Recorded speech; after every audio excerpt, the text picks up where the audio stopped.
asking about different ways to throw and different form styles and things like that, especially on the backhand drive. That's actually something that I focused a lot on this offseason to kind of refine my form.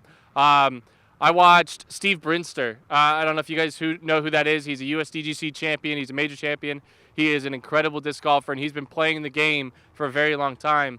And I saw him do just a crow hop before he threw. And then I was watching that on old USDGC videos from 2005 and 4 and stuff like that. So it was a long time ago, but I kind of took that in as like, oh, that's something that people do to throw the disc.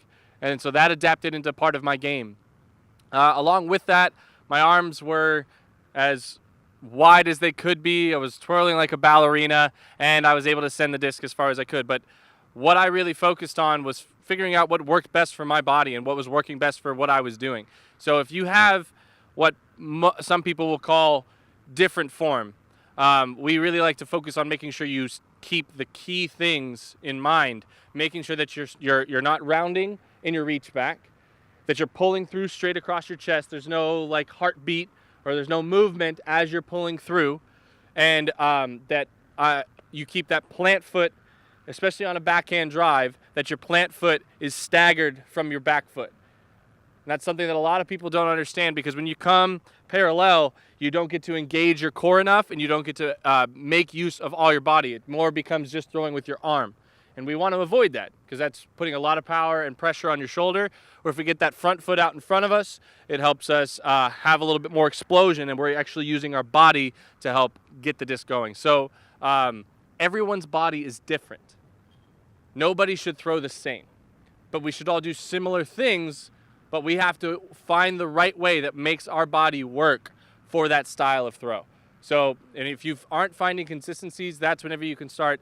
If you really want to, go dive into the internet and the Facebook groups and say, hey guys, critique my form. And again, you're gonna get 2,000 comments of guys saying, you suck, just quit.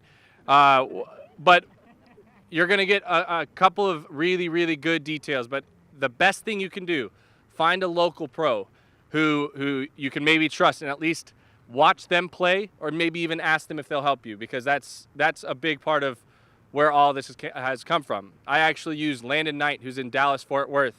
After the last season, I asked him, I was like, he is a great form coach, and he's an incredible person. So he looked at my form, gave me a few things to focus on, and I fixed a few of those, and I am reaping the benefits of it, because I feel better throwing the disc than I ever have, just because I was willing enough to say, all right, I can still get better, so let's go for it. So that was a big thing. So find what works best for you, and it'll work out in the end. Perfect.